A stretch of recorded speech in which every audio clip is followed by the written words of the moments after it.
What is up, family? It's your boy D coming right back at you with another one.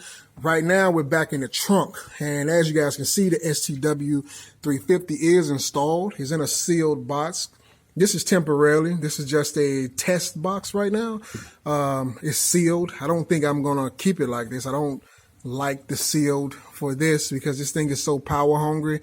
You need to have a lot of power to throw at it if it's in a sealed enclosure to get the, suitable output for what I'm looking for.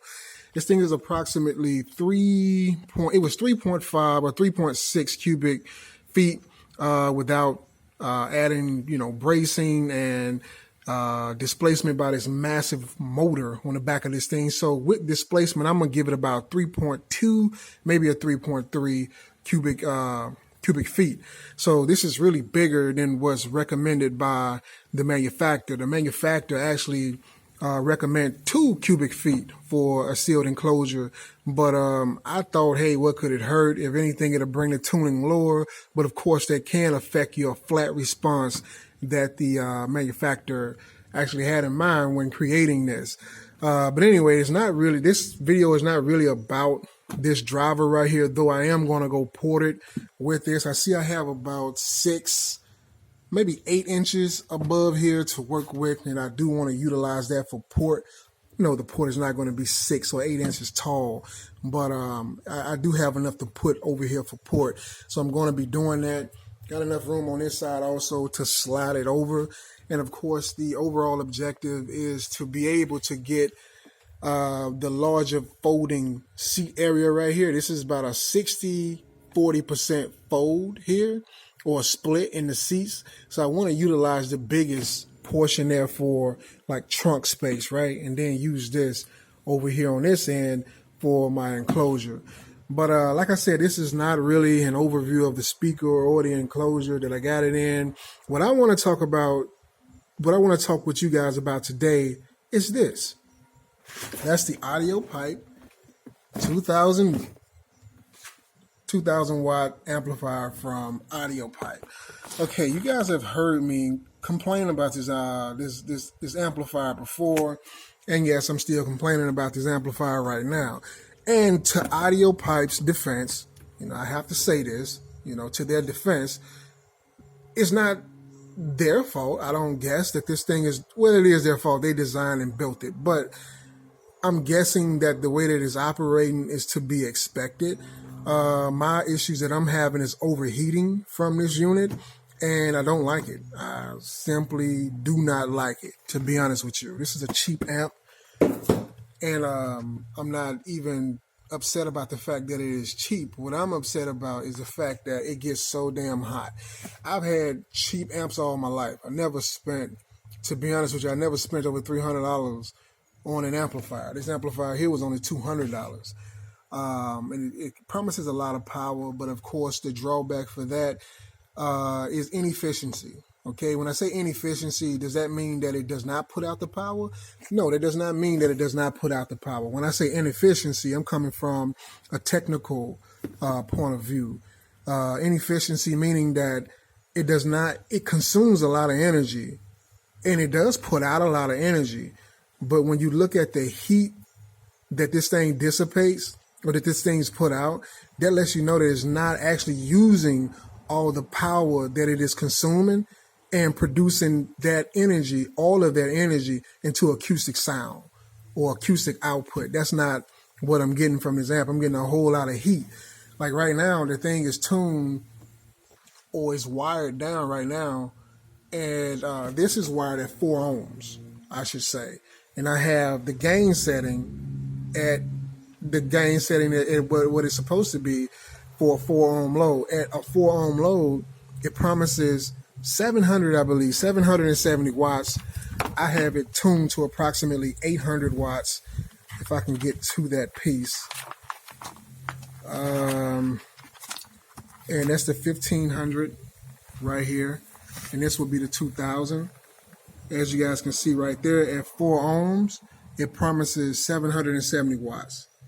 If you do your Ohm's law calculation, you will see that at a 4 ohm load, you have to set your gains to approximately I believe 56 volts is what you're looking for. And I use my multimeter, and I set it exactly to that using the multimeter, and this thing still gets hot as shit. I mean, I don't know. Some people say, hey, you got the venting is on the bottom. You need to allow the airflow for it. So mount it, I don't know, other than what it's supposed to be mounted as. I don't get that. I mean, why should I have to buy extra fans and shit? To me, it just runs up the cost of even buying this. Why not just go out and purchase an amplifier that already has that stuff on there? Or go out and purchase an amplifier that doesn't get hot in the first place. So that's kind of where I'm at with it. I don't want to keep it. I actually went out and bought a second one. And somebody say, hey, maybe you got a defective unit. A lot of people, well, not a lot of people, a few people was like, yo, that's audio pipe. You got a shit brand. And that's pretty much what you're going to be having to deal with. I didn't want to take that at face value. So I said, well, just buy another one, which is what this is. See if you get different results. Don't change anything else up. See if you get different results. And I did not. It's the same results. Basically the same results. So what I want to go over with you guys as well, in addition to me just ranting about the amplifier and its inefficiency, I want to talk to you guys also about the things that you guys actually listen to, right? As what I was complaining about. So in short, I complain, you guys listen, you guys thought about it, and you guys commented on it. With those comments, I listened, I thought about it, and I went throughout the whole system doing exactly what you guys asked me to. And these are some of the things that I came up with. But one, I never introduced you guys to the LOC that I'm using right here. Okay, this is by PAC, P-A-C. I call it PAC. Maybe that's not. Okay, it says on here what it is. PAC stands for Pacific Accessory Corporation. So the PAC. But anyway, this is the one that I'm using. This is SNI 35. This is not their most expensive one, but it gets the job done, right? So this thing is for or rated for. This is the part that I'm kind of confused about, or that I'm not that sure about. It's used for radios with 2 to 40 watt RMS of output per channel. Now I do have this running straight off of the stock amplifier that goes straight to the 6.5 or the 6x9 subs in the doors. Okay, and that thing does put out, and surprisingly enough, those subwoofers are at a 2 ohm load. I did not expect that, but it is. It's at a 2 ohm load, and I honestly don't know what the wattage is that is putting out to those 6x9s. I don't know. I do know they get pretty freaking loud for 6x9s. They sound damn good to me for factory unit. But just because they get loud doesn't mean that they actually take a whole lot of power, that they have a lot of RMS power or a high RMS rating. They could just be hella efficient. You understand? The more efficient a driver is, the less power it takes to drive them. But I do know that some of you guys were saying that, maybe this is the issue, the LOC that I'm using. Maybe this right here is the issue, right? Maybe your voltage is too high. So what I did was, and this is I did this with the last amplifier, not with the new one, just, to clarify some things. What I did was, knowing for a fact that this thing here at 3/4 volume, the lines that I'm running straight from the doors output at 6 volts. I know that. Okay, I knew that for a fact. At 3 1/4,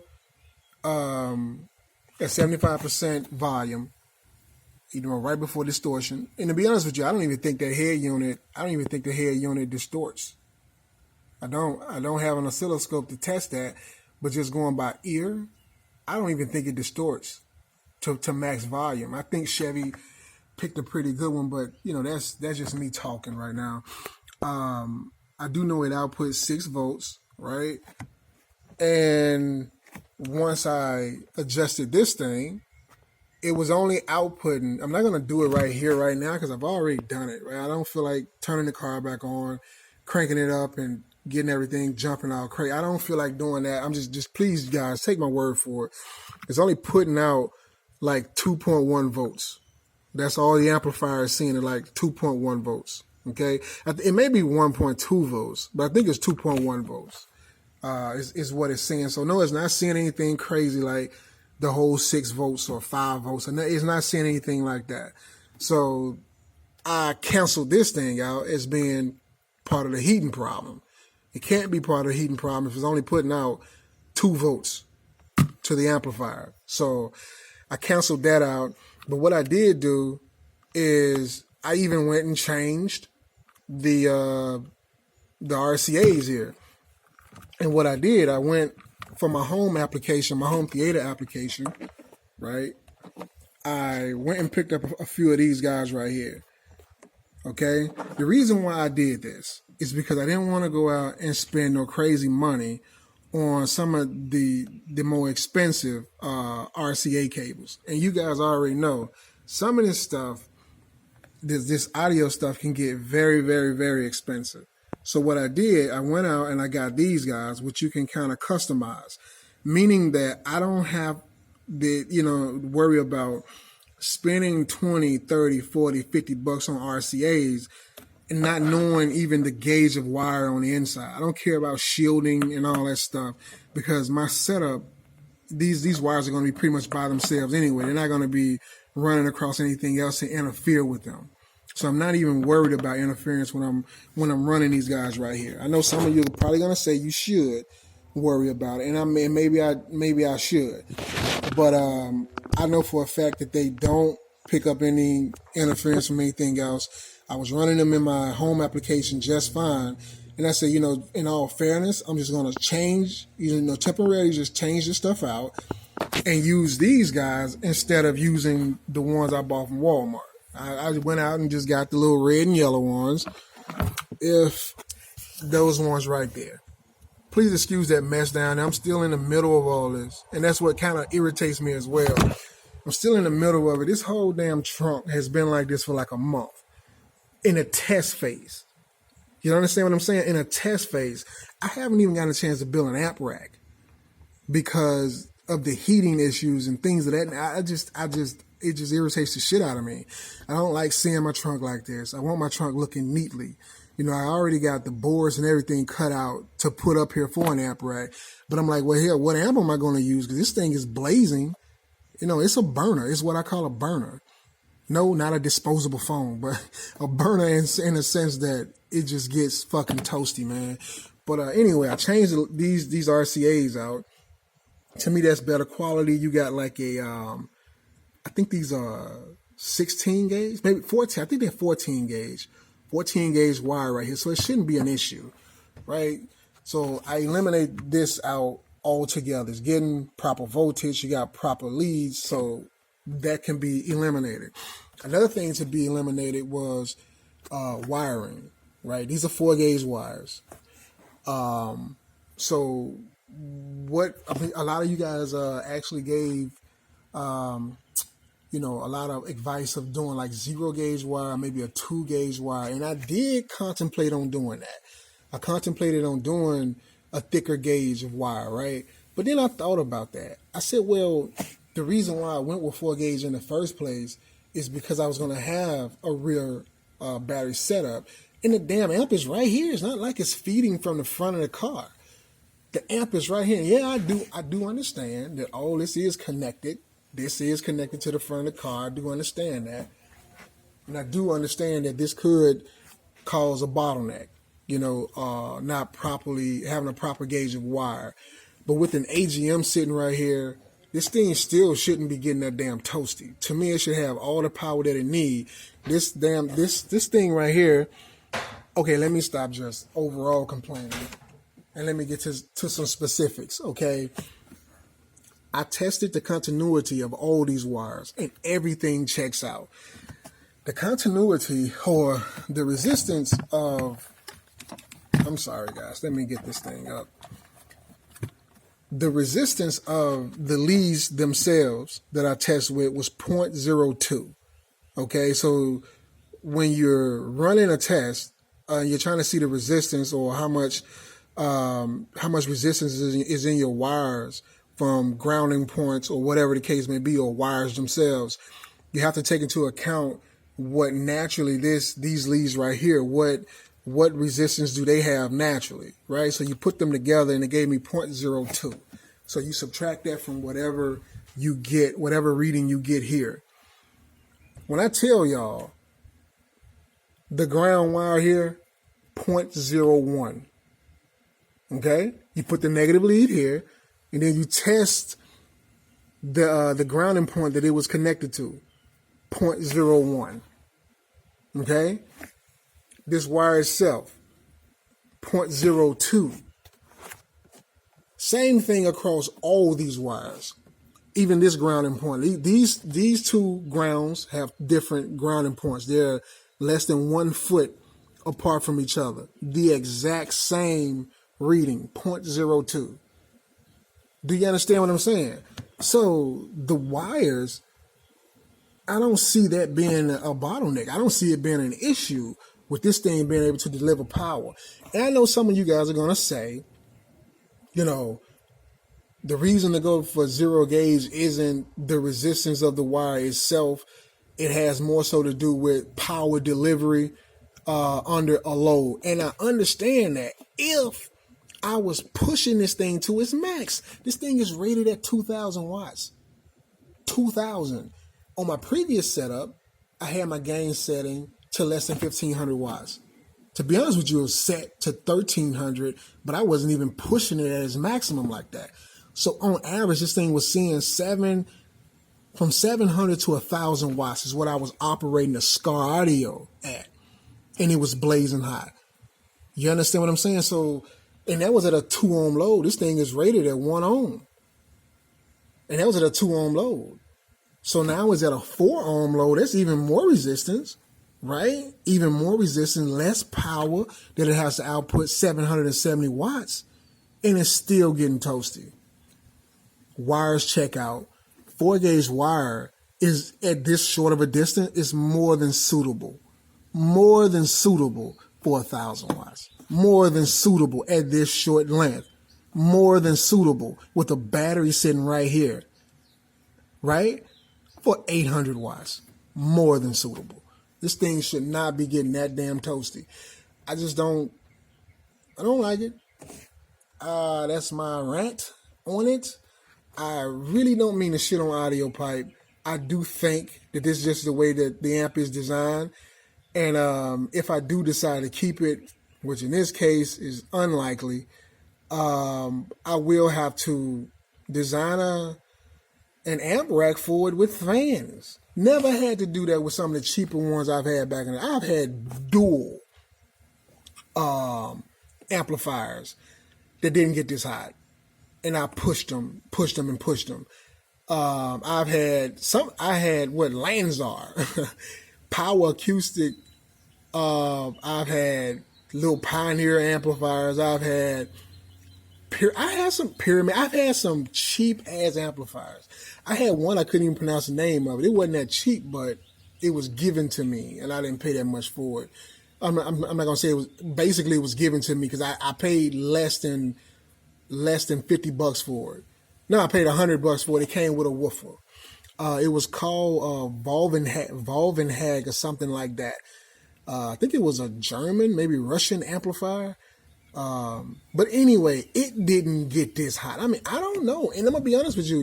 Some of these amplifiers are in the days where I didn't even use multimeters. I didn't even use like gain settings and shit. I still used bass boosts and all that stuff on those amplifiers, and they did not get this toasty.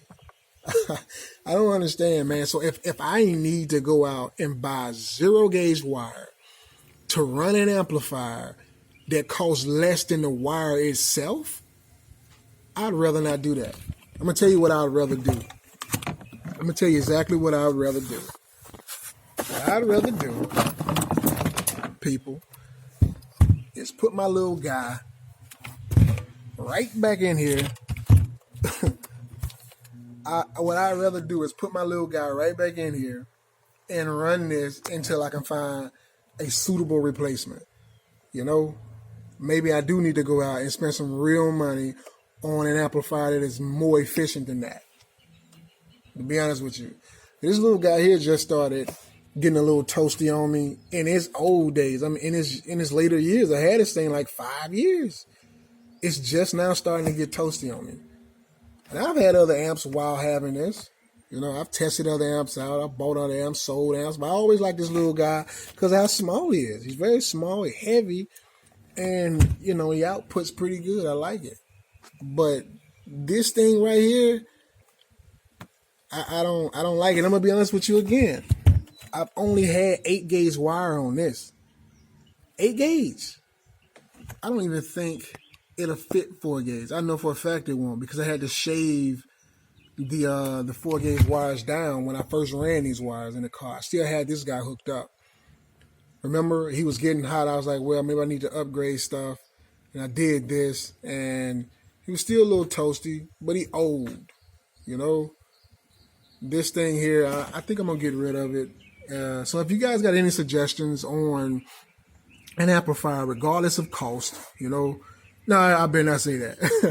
I know y'all probably know some crazy shit, but if y'all know an amplifier that's out there within the $300 range, right, $300 to $350 range, that does not have all these issues that I'm having with I'm not gonna say all issues because this is a good amp. Okay, it's just power hungry, and I don't like it. I don't like the fact that it doesn't put out more than it gets hot. That's wasted energy to me, and I don't want that in my car. But if you guys know something within the $350 range, leave a comment in the section below, man. Whatever brand it is, don't matter where on earth it's made. I don't care, as long as it's efficient and reputable. I'll do it. So I'll give it a shot. I'll look into it.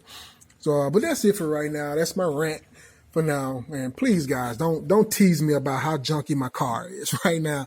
Like I said, everything is pretty much still in the test phase. Okay, so that's it for right now. I'm gonna go ahead and let you guys get back to it. And until next time, don't forget to like and subscribe. Leave a comment in the section below. Click the notification bell for all the new guys. And see you guys next time. It's your boy D, and I'm out.